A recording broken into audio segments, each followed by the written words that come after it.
Do it. Connecting. This will be good. I think the important point is for us to have some fun and Yep. just chat. And we are live. Okay. Here we go. All right.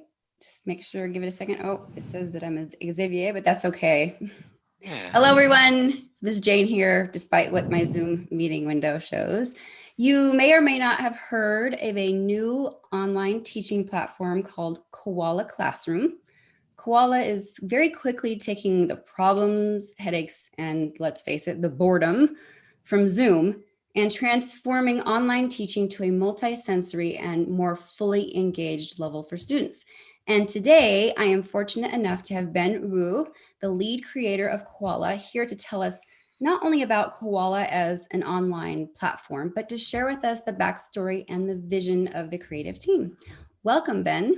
Thanks for having me, Jane. Yeah, thanks for taking time. I'm sure you are very busy, especially with the holidays approaching. So I really appreciate you taking the time to do this with us, with me. Would you start us off just by telling us exactly what Koala is? Sure. Yeah. If I would sort of sum it up in one sentence, I would say it's Zoom for education. Now, I mean, that doesn't mean much, just like that. The idea is Zoom really was designed for enterprise. It's software that works great when you have, adults and people that are professionals that are working in, a heavy stake company, but not really great when you have a 10-year-old or even multiple 10-year-olds. So, the idea of Koala is really a mix between a video game and Zoom. Okay. That's right. So it's, an interactive remote classroom. It allows you to have up to 6 students at the same time. And or the idea is to start with building it around dyslexia or for dyslexia tutors. Maybe we'll have time to show you a couple of screenshots, but it's really the idea is to do a multi-sensory version of Zoom where you're not just looking at a flat face, video of somebody. You're really interacting and collaborating in a 3D environment. And you're interacting with objects, and you're really using more senses than just speaking and looking at somebody.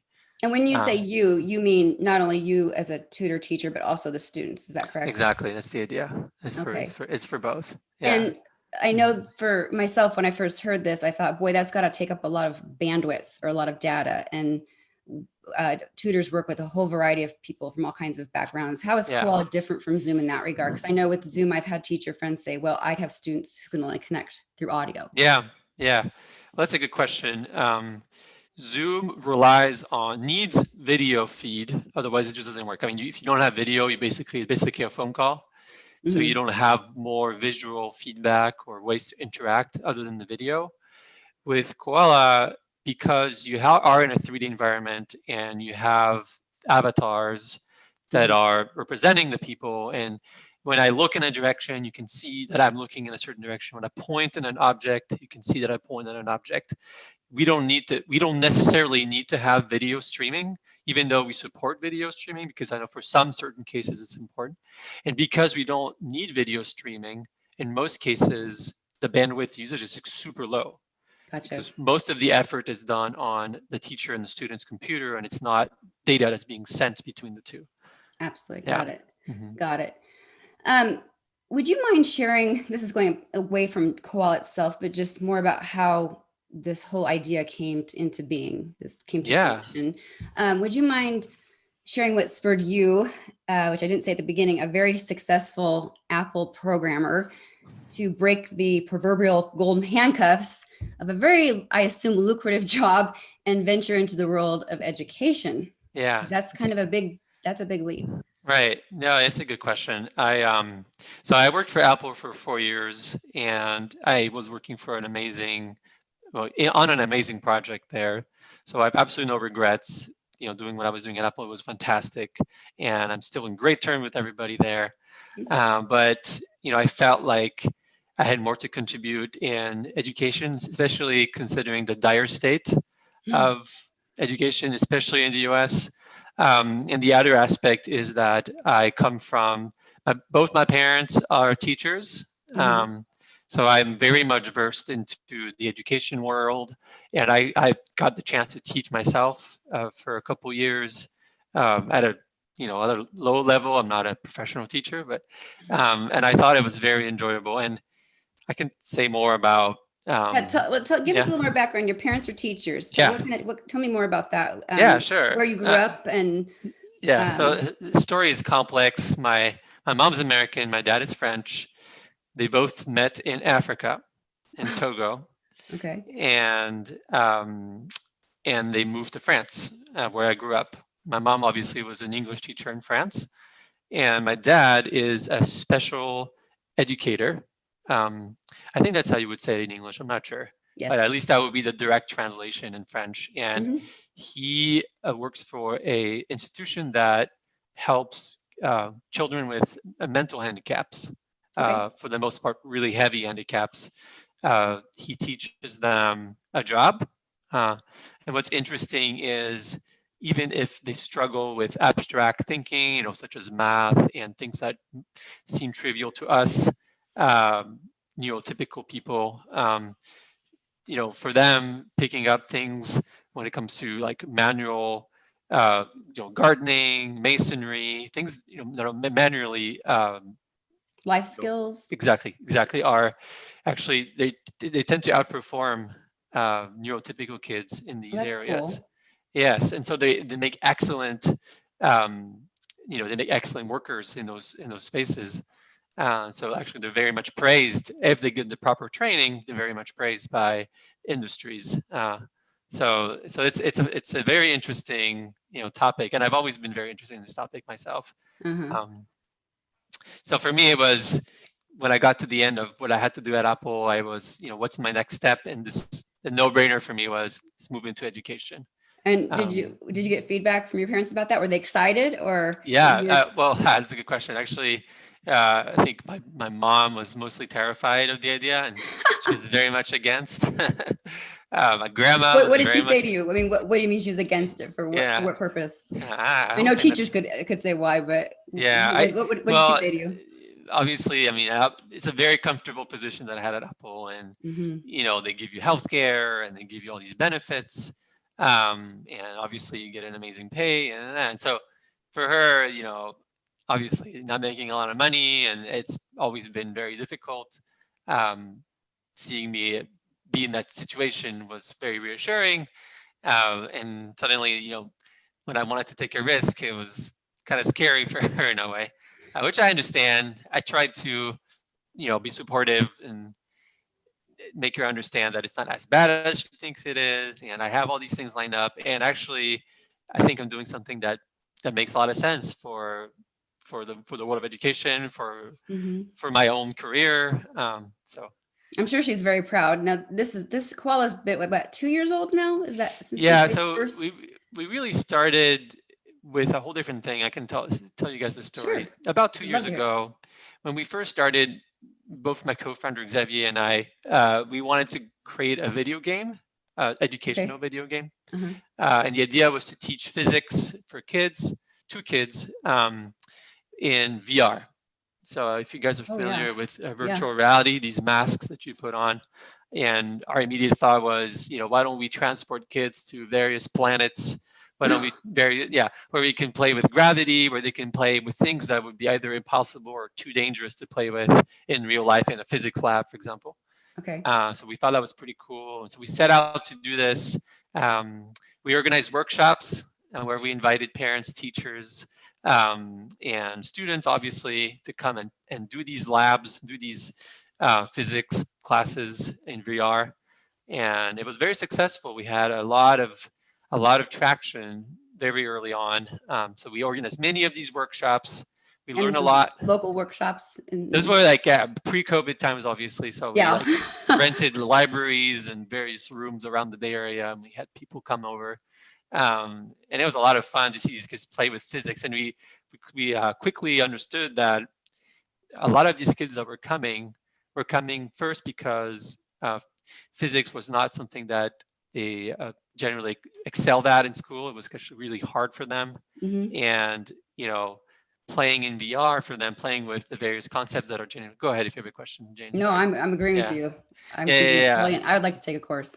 Right. And so like, actually getting to play with, forces and trajectories and different gravities was very much eye-opening for a lot of these kids. And we realized that the parents that were coming actually were bringing kids that had some kind of learning disability. Oh, interesting. And a lot of these kids were dyslexic.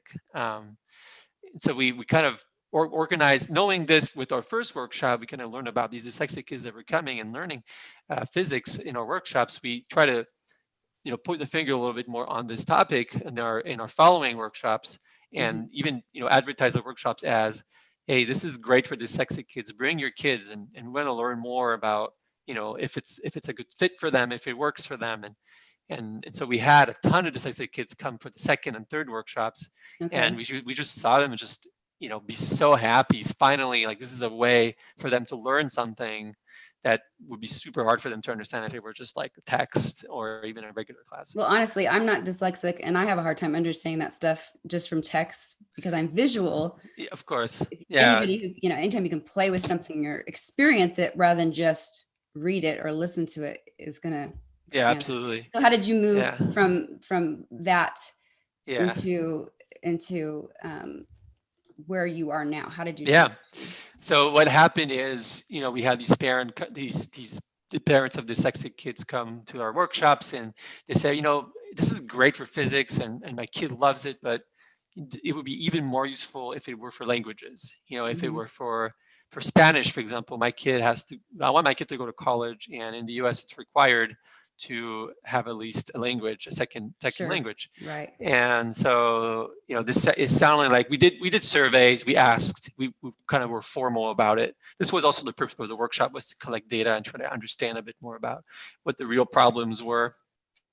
And yeah, we said we realized that Spanish is probably, languages, and especially Spanish in the US, is probably something that we should look into more than physics or STEM in general for now, as a point of, as a foot in the door, sort of. So we developed we kind of moved from physics to Spanish. So we built like a small version of Mexico, and we built these little, it was kind of fun, like these little Mexican towns and a little grocery store. And so and at that point we stopped doing workshops, and we had actual teachers give Spanish classes remotely in VR. We're still in VR, to kids. And so we started working with that. That's impressive. So yeah, it was a lot of fun, because we had no idea if this was going to work or not, if this was going to be remotely successful. We hired teachers. We just trusted them with the curriculum, because we're not good at doing that. Let me tell you, that right there, what you just said is golden. We hired teachers and trusted them with the curriculum. That's what from my own teaching experience in classrooms, and what I hear teachers say all the time is, we're just handed stuff and then told how to teach.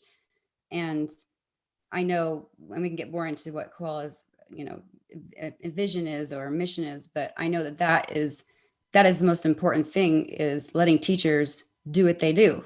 Yeah. Not telling them what to do, but here's the tools.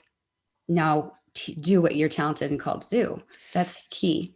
That was one of our first realizations, is teachers are actually not given the voice, and not being empowered the way they should be empowered. And we soon realized this, working with teachers to build this Spanish program. And it sounded, for us, it was like a total injustice. Like, these people are super, super, super scrappy. They figure out things. They're super creative. They have very little resources, and they're still able to put up these amazing, classes and exercises and fun activities. And for us, it was just amazing. All we had to do is really build tools that were, kind of primitive, and these teachers would come up with the best ideas. So realizing this for us was, damn, these people really deserve to have modern tools and be listened to and be part of the loop for improving these tools as well. I can hear a collective cheer going, yeah! Yeah. telling truth. We need to be heard. Right. So, Yeah. that brings me, if you could just define the brand of Koala in one Yeah. sentence, what would you say? And I think you kind of covered that already, but like, let's just nail it down, because I think Right. that's been my experience.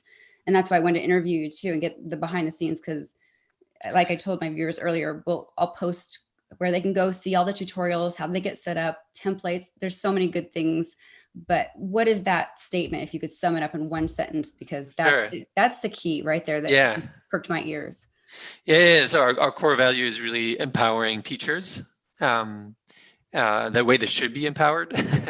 So, maybe to extend a little bit more, again, we really realized it was an unfair situation, that there's a disconnect between, the people that the decision makers in education and the people that actually execute, that actually do things. And, generally, I think teachers deserve the spotlight in a lot of ways. They deserve. Interestingly, teachers have Yeah. been saying that forever, but I think when somebody outside of the realm has that aha moment, we're all like, thank you. Yeah. It's not just the teacher saying it. When somebody else recognizes it, It's that's kind of hugely hidden. empowering. Yeah, it's not obvious. I mean, unfortunately, because it's not talked about much. You kind of have to dig a little bit to realize what's going on.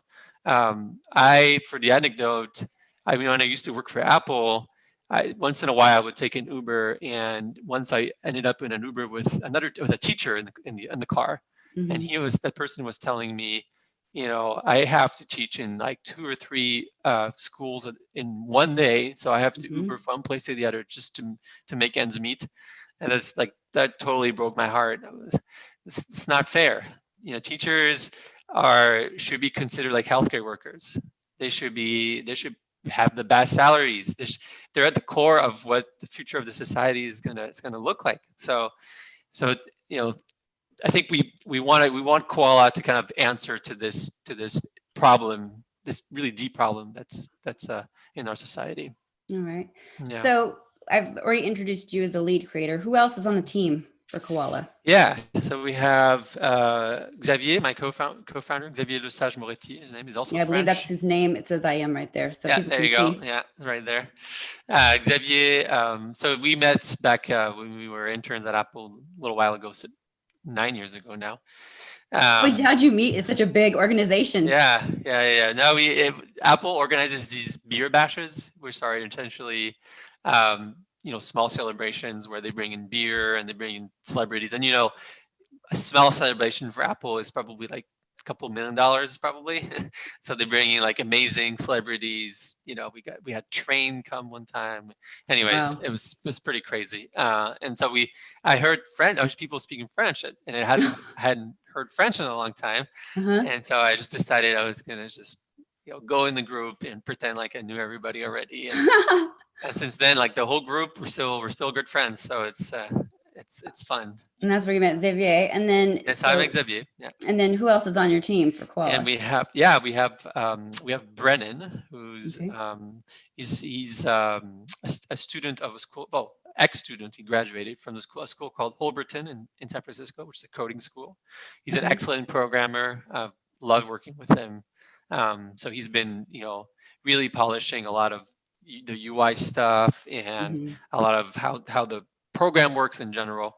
So it's been fun to work with him. We have Gian, who's I'm sure you've met him. He's been with us. If you use Koala, Gian will be the first one to get online in your classroom with you and help you.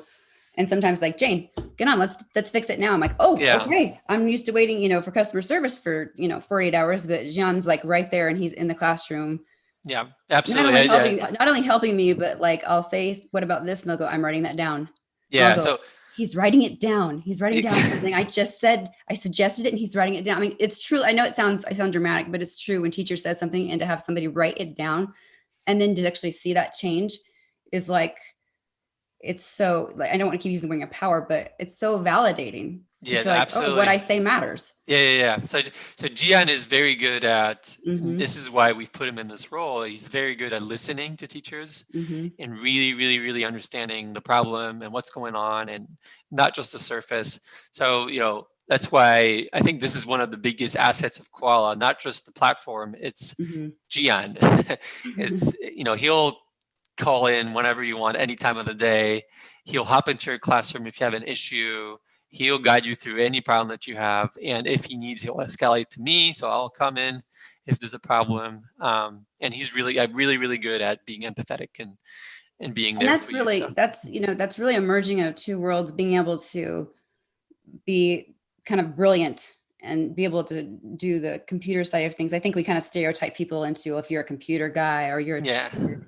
But I think that ability to be able to hear people, hear what their issues are, and then figure out, first of all, what we're talking about, because we don't necessarily have the right verbiage for what we're talking about. That thingy over there, when I click it and he has to figure it out, he just jumps in there. And so that's a really big gift to have, to be able to jump between two worlds and then not only be hearing those teachers, but then taking down those notes and then helping those things come to fruition. Yeah, absolutely. Like all of you do.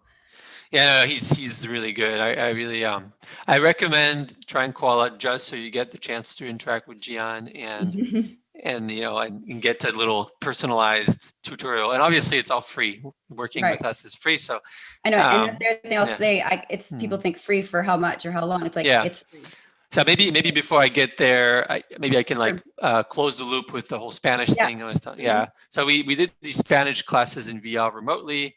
And when I was telling you about the issue that we uncovered around teaching and tools that exist out there, and even just teaching dyslexic kids, and we realized, why don't we actually open this platform instead of it being VR? Let's make it available on all platforms, starting with PC, Mac, Chromebook, and let's make it free. Let's open it for everybody. Let's not just hire our teachers and work with them and whatever. Let's open it to everybody.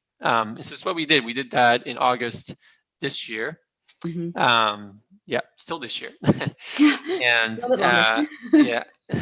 and it's, we've had a lot of, amazing feedback, and people just it's changed dramatically just from when I saw it for the first time, I believe.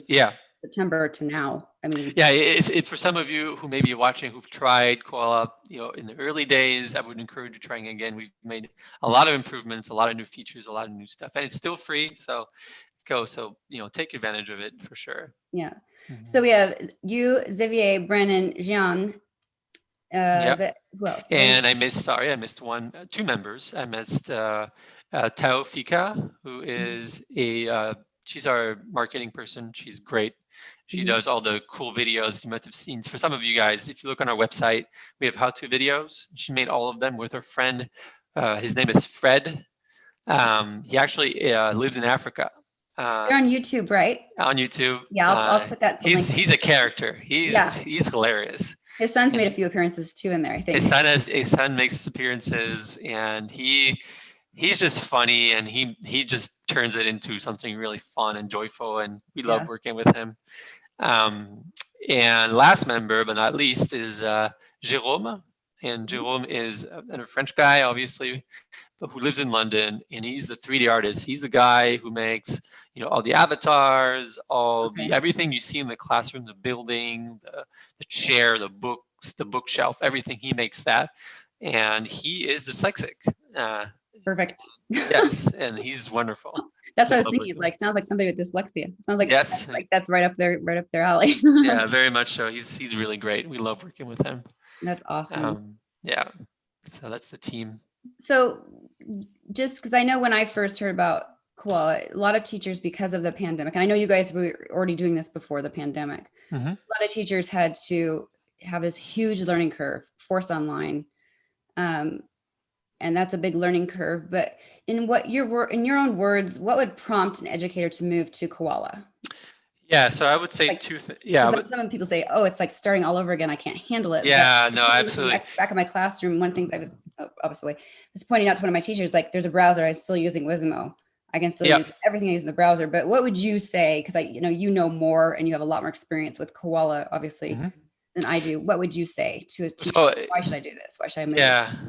Well, I would base my answer here on, obviously, the testimony of teachers and people we've actually worked with, not just my own opinion.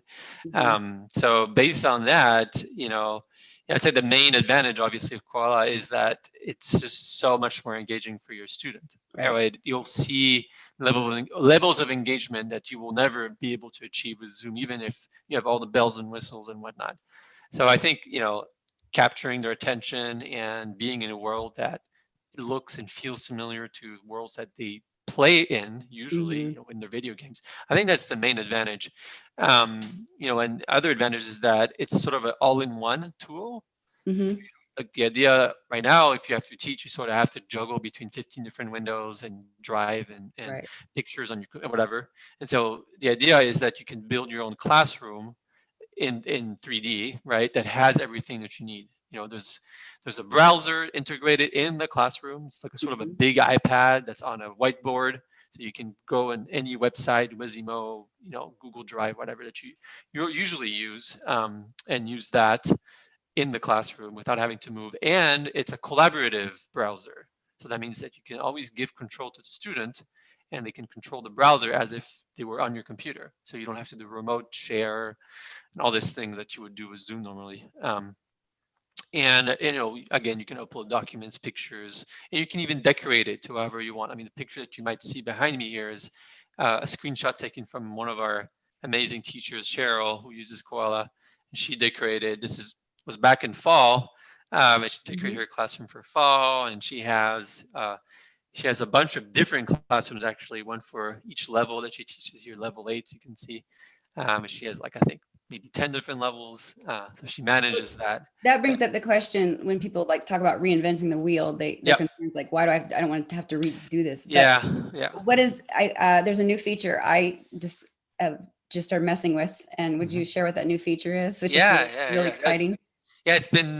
We released it last week or week and a half, I forget. But the ability for you to share a class design with other people. So essentially, if you work, for example, on a amazing classroom to learn for a blending drill, for example, Hmm.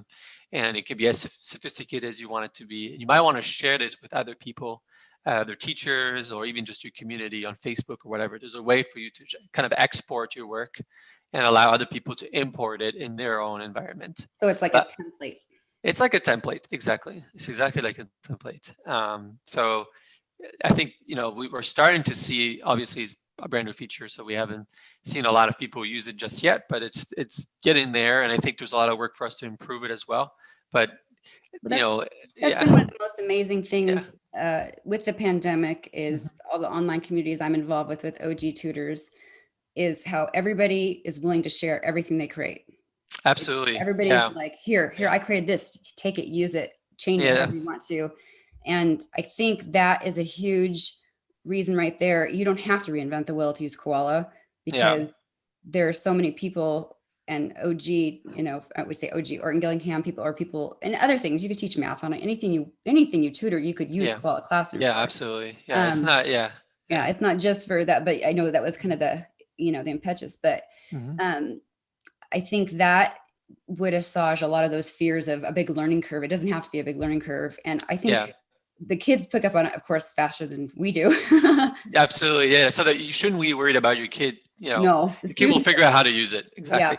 I think that obviously the main concern is, how do you transition your skills to Koala? And obviously, with any tool, there's always a bit of work to do. But the good news is that, like Jane pointed out, there's two things, right? There's obviously the ability for you to share or import work from another teacher that might have worked already hours on their class, right. and we have, Gian and myself and the whole team really that's really at your service 24/7 whenever you want. Just schedule a call with us and we'll hop into your classroom to help you, and help you figure out things. And I think 3, we have all these how-to videos we've been really working on. So hopefully there's resources there, and we're gonna flesh it out even more. Right. um, I'm going to list in the description after the stream. I'm yeah, going to list all the websites, YouTube, sure. help tutorials. Um, Mhm. and you guys have webinars. And the coolest thing I will say about the webinars That's right. is that you jump on as a teacher and you can ask questions right there, and they'll stop and Absolutely. answer the questions. And then whenever somebody suggests something, you guys address it and you write it down. And I've Yeah, firsthand seen things that I've mentioned come into the next update. I mean, that yeah, yeah. And that's, again, the coolest thing is just being heard and having that real-time feedback. Yeah, we love these webinars, and it should have been at the top of my list, just about how to move to Koala. Obviously, that's okay. webinars are the main point of entry. If you head over to our website, teachwithkoala.com, there's a webinar tab, and you can just RSVP to the next one. And webinar, obviously free again, and we spend an hour sort of talking to, or showing Koala kind of from the ground up, how to use it, how to install it, what are the different subtleties, and we answer all the questions that you guys ask. And like Jane pointed out, a lot of feature requests are obviously submitted there, and we try to address them for the next time around. So it's a very dynamic product, and it really lives off of the feedback and the amazing community of teachers that are using it right now. And for people who can't make that live webinar, I know you guys post it within 24 hours. Yes, that's right. Yeah, we broadcast that specific time. And then I also know on your Facebook page, just for Fred's got a lot of more specific how to do sticky notes or things like that. So if somebody something specific, a specific skill, those are starting to be collected on your YouTube channel, which I will also post in the description. Yep. Yeah, for sure. This is just an interesting thing to close. Why Koala? I have no idea. I've asked this before, but I actually said to Xavier, actually, I don't want to know. I want to ask that later. Don't get too excited. Ben will tell you. I said, why the koala? Yeah. I was trying to come up with some metaphor, but I kind of fell short. Yeah, well, I guess koala, first of all, is very cute, right? It's a very cute term. And I think it really embodied the atmosphere that we're trying to create, these cute, friendly, fuzzy, warm, environment. The other thing is it's a very easy word to remember and pronounce and even read. It's got a K, which is pretty rare. That's a teaching point right there. Why is there? There you go. Yeah, exactly. And it's just a perfect fit for us. It was just great. Koalas are not endangered, but not far, obviously, with deforestation kind of destroying their habitat. So another thing is, for us, very much nature lovers, and it's a way for us also to hopefully bring awareness on this topic. So yeah, koalas are amazing. Research them, look how their habitat is unfortunately being destroyed, and also try to use our tool if you can. That's awesome. Is there anything that I didn't ask that you feel is important for us to know about, the background of koala? Obviously, we're not talking about how to do it, but there's plenty of that information.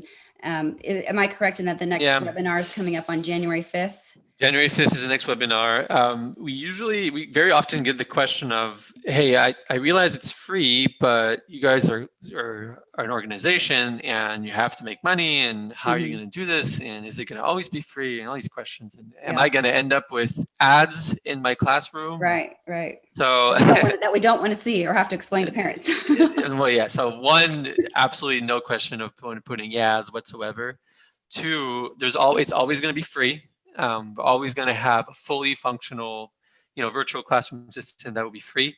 And the way we're thinking about making money maybe in the future is, one, by selling more environments. Maybe you have a space environment. Optional, skin environments, etc. But again, base products still free. Or the other idea we had was, we know that it's kind of a hassle to manage payment between teachers and students currently. Some of you probably use Venmo, some of you use PayPal. That's it's hard to keep track of it, and it's sort of messy. And we're thinking of sort of integrating. This is not for sure yet, obviously, but if we could integrate some kind of clean system for you guys to sort of, communicate and charge parents for your work, I think that would be pretty awesome. Yeah, well, there you go, people. You just heard it right there. He just opened up a box for you to give your input on, because I'm sure you'll have lots of feedback. We're not sure whether this actually makes sense or not, but if you have feedback, we'll be very happy to hear. No, I'm sure. And the third way we were thinking about was, as people start creating amazing content in Koala, some of you guys will want to probably monetize your own work, right? if you create an amazing math classroom or whatever, Mm-hmm. and we're thinking of creating a little marketplace for you to be able to either give it away for free in the community, and this will happen very often, or charge for it. Kind of like And teachers pay teachers, kind of sort of like teacher pays teachers. This where is you something we come up like with this model a lot because yeah, it kind of reflects our core value, which is empowering teachers, right. giving them the tool, and maybe even potentially making money with their work on the side. So this would be interesting to explore as well. Yeah, that's great. Well, thank you so much for taking the time out on a Monday night Thanks, Jane. to do this, Yeah. and really appreciate it. And I know there'll be people who have questions. And again, January 5th is the next webinar. To my audience, I would encourage you. There's nothing that commits you to anything. Just go check it out. Go look at the ones that have already been recorded. You can also head just straight to their website. And you're going to see tutorials, information there. You'll even see how you can download it for different computers, and students, you don't even have to download an application. They can just run it straight from their browser. Yes, that's right. And we just recently changed our website. We made it a little bit more friendly and easier. There's now a download tab at the top. You can just click that and it'll just detect what computer you're using, and it'll make it really easy for you. Hopefully. Oh, so you don't have to figure out what. Yeah, you don't have to figure it out. Yeah, so it should be easy. All right. Well, thank you so much. I encourage anyone who has not checked out Koala Classroom to, now that you know a little bit more about who these guys and gal are, these brilliant minds behind this, and we definitely need more girls. We're recruiting. We want girls working on. Well, we need more male teachers too. So it's That's true. That's true. But thank you so much to you and thanks, Jane, for talking to me and answering all my questions, and Gian and everybody for. I know I'm just thinking on behalf of myself for letting me give all kinds of feedback and giving me all kinds of help. Yeah, please. Setting this up, I said, I don't know what I'm doing, but at least I've got somebody who's got the technical wherewithal to be able to produce this for us. Please keep that feedback coming, Jane. We really want it. I mean, I think at least multiple of your pieces of feedback we've implemented as features. So yeah, I know. I kind of feel proud. Yeah. Well, thank you. I should thank you, really. Oh, no. I think you've got a lot of amazing teachers, and there's also a face group called is it called Family? Koala. Sorry, I don't know. I just went blank because I think you changed the name recently. Yeah. Give me 1 second. I can also put it on the. Yeah, we can put it in the link. Yeah, please join our Facebook group. We have a bunch of teachers already that are contributing, like asking questions, and it's a very safe posting videos of. Some teachers come up with the best ideas of how to use Koala, and they post how to do that on the group. So I would absolutely ask you guys to check it out. And the name of the group is Koala Teachers Family. Koala Teachers Family. Family on Facebook. Sure. That's right. Yeah, on Facebook. And anybody can join. Just click the join and somebody will approve you and jump right in. I think it's cool because I love seeing teachers post things that I never even thought of to do. Yeah, that's the best stuff, is seeing the teachers that are featured and what they've come up with. Absolutely. And I think we're going to start posting classes that you can import in your classroom, designs and lessons and whatnot, and templates that you can import in your classroom. So if you use that group, it'll be very much beneficial. Awesome. Mm-hmm. All right. We'll let everybody go. Thank you so much, Ben. Happy holidays. Happy holidays. Thanks, Jane. My subscribers. You will not probably see me for a while. My kids are off and ready to enjoy a break, and also work on my classroom when I now actually have some free time. Which somebody says, isn't that work? And I said, no, it's fun. It's like playing a video game. Yes. You should have your kids help you. Oh yeah, well, except they'll take it over. I mean, my own students. If my students, yeah, both. If I let my own kids, actually, it might be a good idea. All right. Well, thank you so much, Ben. Thank you, anybody and everybody that's joined us. I'm going to post this to Facebook. This will be available for replay. Happy holidays to everyone, and have a